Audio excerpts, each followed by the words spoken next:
Hello students, how are you? I hope you all are fine and safe at your home. I am Vikas Ranjan, PGT Biology from KVONGC Ankleshwar. We are studying life processes, a chapter of class 10th. In last video lectures, we have discussed the two life processes that are nutrition and respiration. Today, I have to discuss another life process, that is transportation. Students, what is the general meaning of transportation? When we talk about transportation, generally it means the shifting of substances from one place to another place, यानी एक जगह से दूसरे जगह तक किसी भी substance का ट्रांसफ़र करना या शिफ्ट करना कहलाता है transportation. In biology, transportation also has a great role. If we talk about plants, we all know that root absorbs the water, but the requirement of water is by every part of the plants. Root water को absorb करता है, water and mineral को root absorb करता है, लेकिन इनकी ज़रूरत plant के हर पार्ट को होती है. तो रूट से वाटर एंड मिनरल्स को प्लांट के डिफरेंट पार्ट्स तक पहुंचाया जाना, ये भी ट्रांसपोर्टेशन है. We also know that food is prepared in leaf and it is required by all part of the plant. Again, there is role of transportation for shifting of food from leaf to each and every part of the plant. So if we talk about animals, we all know the digested food is absorbed by blood and it is transported to each and every cell. Again, the role of transportation is there. There are production of waste materials in cells by the process of metabolic activities. Now, these harmful wastes have to removed outside the body, and it is also maintained by the process of transportation. So, from this discussion, it is clear that transportation has a great role in living organisms. First of all, we have to discuss transportation in plants. In plants, transportation of minerals like food, water and minerals takes place through conductive tissues या vascular tissues called xylem and phloem. In earlier classes, you have studied that there are conductive tissues in plants. These conductive tissues are xylem and phloem, which conducts, that means xylem conduct water and minerals while phloem conducts food. There are two types of conductive tissues in plant. Xylem, it transport water and minerals from root to all part of the plant. Xylem consists vessels, tracheids, xylem fiber and xylem parenchyma. Water and minerals enters the root by diffusion. Then due to transpirational pull, the suction force help in the upward movement of water and minerals. Students, plants में water roots के द्वारा absorb किया जाता है by the simple process of diffusion. Then water को plant के each and every part में transport किया जाता है जाइलम के द्वारा. अब यहाँ पर वाटर की अपवार्ड मूवमेंट प्लांट्स में कैसे होती है, इसके रिगार्डिंग दो थ्योरीज दी गई हैं. First is root pressure theory and second one is transpirational pull theory. मैं दोनों ही थ्योरीज के बारे में डिस्कस करता हूँ आपसे. सबसे पहले root pressure theory. Root pressure theory ये बताता है कि due to continuous absorption of water and minerals in root, there is a pressure generated in root cells, and due to this pressure the water lift upward in plants. Root pressure theory ये कहता है कि roots में लगातार water and mineral के absorption के कारण एक प्रेशर क्रिएट होता है और यही प्रेशर रिस्पॉन्सिबल होता है प्लांट्स में वाटर के अपवर्ड मूवमेंट के लिए। लेकिन प्रैक्टिकली ये देखा गया कि रूट प्रेशर केवल छोटे कम हाइट के प्लांट्स के लिए तो वाटर लिफ्ट करने में सक्षम हो पाता है, लेकिन अगर हम बात करें टॉलर प्लांट्स की, there are 100 metre tall plants also, तो वहाँ रूट प्रेशर सक्षम नहीं हो पाता वाटर को अपवर्ड लिफ्ट कर पाने में। यहाँ दूसरा जो थ्योरी प्रपोज किया गया था दैट इज ट्रांसपिरेशनल पुल थ्योरी। हम इस थ्योरी की बात करते हैं। ट्रांसपिरेशनल पुल थ्योरी ये बताता है कि लीव्स से लेकर के रूट्स तक जाइलम का एक कंटिन्यूअस चैनल है। We also know about transpiration, the release of water vapor from leaf surface through stomata is called transpiration। जब ट्रांसपिरेशन के द्वारा लगातार वाटर वेपर लीफ से निकलती है तो एक सक्शन पुल, एक ट्रांसपिरेशनल पुल क्रिएट होता है, और चूँकि ये ट्रांसपिरेशनल पुल काफ़ी पावरफुल होता है, ये टॉलर से टॉलर प्लांट में यानी हायर प्लांट में भी वाटर को लिफ्ट कर पाने में सक्षम हो पाता है। फ्रेंड्स, अगर हम डायग्राम में देखें तो आप देखिए यहाँ पर वाटर रूट के द्वारा एब्जॉर्ब किया जा रहा है और यहाँ पर ट्रांसपिरेशन, लीफ से कंटिन्यूअस वाटर वेपर बाहर निकल रही हैं, जिसके कारण एक ट्रांसपिरेशनल पुल, चूँकि लीफ से रूट्स तक जाइलम का एक कंटिन्यूअस चैनल है, जिसके कारण इन जाइलम में एक सक्शन प्रेशर क्रिएट होता है और इस सक्शन प्रेशर के कारण ही वाटर रूट से लिफ्ट होकर के प्लांट के डिफरेंट पार्ट्स तक मूव कर पाता है।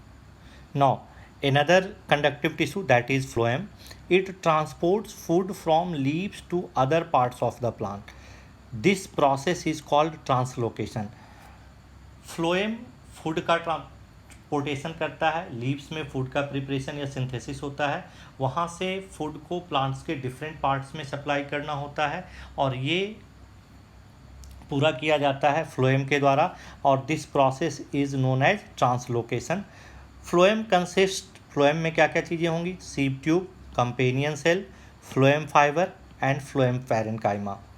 Food from leaves is transferred to phloem, not phloem, it is transferred into sieve tube. Phloem के सीव ट्यूब में फूड का ट्रांसपोर्टेशन होगा by using energy of ATP molecule. This transportation is active transportation. There are two type of transportation: active transportation, which is accomplished by using ATP, that means energy, and those transportation which is accomplished by not using any energy, यानी वैसा transportation जिसमें energy की कोई ज़रूरत नहीं होती, उसको passive transportation कहेंगे। तो एक्टिव ट्रांसपोर्टेशन के द्वारा क्या होगा? लीव्स से सीव ट्यूब में फूड का ट्रांसफ़र होगा। वहाँ चूँकि लीव्स में जब लीव से सीव ट्यूब में फूड का ट्रांसफ़र होगा तो वहाँ पर कंसंट्रेशन सोल्यूट की काफ़ी ज़्यादा हो जाएगी, जिसके कारण कंपेनियन सेल से वाटर का मूवमेंट होगा सीव ट्यूब में, और अब सीव ट्यूब में वाटर के मूवमेंट के कंटिन्यूस मूवमेंट के कारण एक प्रेशर क्रिएट होगा, एक प्रेशर जनरेट होगा, और यही प्रेशर फूड को पुश करके प्लांट के डिफरेंट पार्ट्स तक पहुंचाएगा। तो due to osmotic pressure water enters the phloem and helps in the transportation of food. तो फ्रेंड्स, ये हमने देखा transportation in plant. Now we have to discuss transportation in human being. For transportation in human being a well developed system is present and this system is called circulatory system. Human body में transportation के लिए एक well developed system present होता है और इस system का नाम है सर्कुलेटरी सिस्टम। और circulatory system consist blood vessel and heart. हमारे सर्कुलेटरी सिस्टम में तीन मेन चीज़ें होंगी: blood vessels and blood vessels and heart. Not blood is a fluid connective tissue which flows in blood vessels. Blood क्या है? तो ये कनेक्टिव टिश्यू है, फ्लूइड कनेक्टिव टिश्यू है जो ब्लड वेसल्स में कंटिन्यूसली फ्लो करता रहता है। Components of blood, there are 4 components of blood: plasma, RBC, WBC and platelets. Plasma, it is fluid part of the blood. Plasma blood का fluid part है जिसमें RBC, WBC and platelets remain suspended. ये plasma है जिसमें RBC, WBC and platelets तीनों suspended होंगे। Plasma का role क्या होगा? तो plasma helps in transportation of digested food, carbon dioxide and nitrogenous waste. Remember, plasma helps in transportation of digested food, carbon dioxide and nitrogenous waste. Another component of blood is RBC. It is also known as red blood cells या red blood corpuscles. Its another name is erythrocyte. RBC is also known as erythrocytes. It remains suspended in plasma. RBC plasma में suspended होगा। RBC के अंदर एक red coloured pigment होगा। That pigment is called hemoglobin, and due to the presence of hemoglobin the blood appears red. ये haemoglobin होगा जिसके कारण ब्लड का कलर रेड दिखाई देता है। RBC is responsible for transportation of oxygen from lungs to each and every cell. आपने respiration में पढ़ा, नॉस्ट्रिल से एयर हम लेते हैं और ये डिफरेंट पार्ट से होता हुआ पहुंचता है लंग्स में ये एल्वियोलाई तक पहुंचता है। एल्वियोलाई में काफ़ी हाई ब्लड सर्कुलेशन होती है। वहाँ से ऑक्सीजन डिफ्यूज होकर के कहाँ आएगा? ब्लड में आएगा। और ब्लड में आने के बाद ये आरबीसी है जो ऑक्सीजन को ट्रांसपोर्ट करेगा। यानी आरबीसी में हीमोग्लोबिन है, हीमोग्लोबिन ऑक्सीजन को अपने साथ बाइंड करेगा और ट्रांसपोर्ट करके डिफरेंट सेल्स तक पहुंचा देगा। तो RBC is responsible for transportation of oxygen. The next component of blood is WBC which is known as white blood cells या white blood corpuscles. Its another name is leucocytes. It is also a component of blood which remain suspended in plasma. यानी WBC भी plasma में suspended होगा। And एक काफ़ी interesting fact है कि WBC are the part of our immune system. WBC हमारी body के इम्यून सिस्टम का पार्ट होता है। ये pathogen, what are pathogens? The external micro organisms which enter our body to cause any disease, these are called pathogen. तो WBC fight against pathogens and keep our body disease free. ये WBC है जो pathogens के against fight करता है और हमारी body को डिजीज फ्री रखने का प्रयास करता है। Next and last component of the blood is platelets.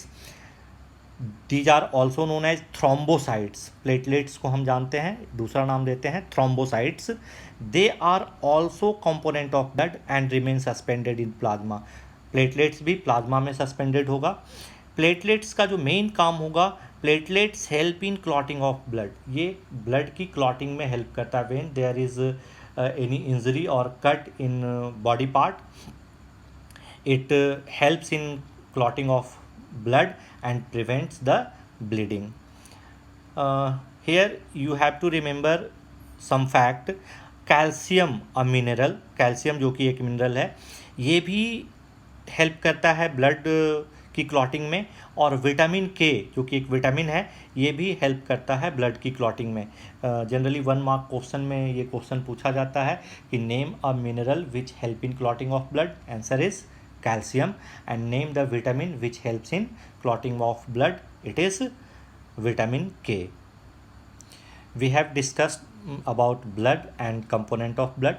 Now we have to discuss blood vessels. What are blood vessels?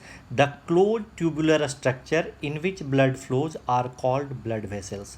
हमारी बॉडी के अंदर क्लोज्ड ट्यूबुलर स्ट्रक्चर्स हैं। जिन ट्यूबुलर स्ट्रक्चर्स के अंदर ब्लड फ्लो होगा उन्हीं को हम नाम देंगे ब्लड वेसल्स।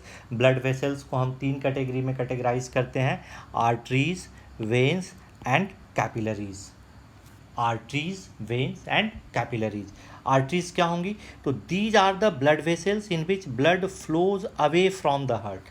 आर्टरीज वैसी ब्लड वेसल्स होंगी जिनमें ब्लड हार्ट से दूर जाएगा, हार्ट से अवे फ्लो होगा। तो वैसी ब्लड वेसल्स जिनमें ब्लड हार्ट से अवे मूव करेगा, वैसे ब्लड वेसल को हम नाम देंगे आर्टरीज। आर्टरीज की जो बाल होंगी वो काफ़ी थिक एंड इलास्टिक होंगी। Why they are thick and elastic? Because the blood flows in artery with high pressure, blood जो आर्टरी में फ्लो करता है वो हाई प्रेशर के साथ फ्लो करता है, इसीलिए आर्टरी की जो वाल होंगी वो थिक एंड इलास्टिक होंगी। और दूसरी एक और फैक्ट कि there is no valve in it, arteries में कोई वाल्व प्रेजेंट नहीं होता है। If we talk about vein, veins are the blood vessels in which blood flow towards the heart. Veins वैसे ब्लड वेसल्स हैं जिनमें ब्लड हार्ट की तरफ फ्लो करता है, यानी ब्लड के फ्लो का डायरेक्शन टुवार्ड्स द हार्ट होगा, वैसे ब्लड वेसल्स को हम नाम देंगे वेन्स। वेन्स के जो वाल होंगे वो थिन होंगे और आर्टरीज की तरह इलास्टिक नहीं होंगे, they have thin wall and there is valve in it. Veins में वाल्व होती हैं जो ब्लड के बैक फ्लो को प्रिवेंट करती हैं, यानी वेन्स में ब्लड उल्टा फ्लो ना करे, इसके लिए वेन्स में वाल्व प्रेजेंट होती है, ये रिवर्स फ्लो ऑफ ब्लड को प्रिवेंट करती हैं। उसके बाद नेक्स्ट जो ब्लड वेसल है that are capillaries. Capillaries when arteries divide into very thin tube like structure one cell size, यानी वेरी थिन आर्टरीज जब काफ़ी थिन ब्लड वेसल्स में डिवाइड होंगी, दीज आर कॉल्ड कैपिलरीज।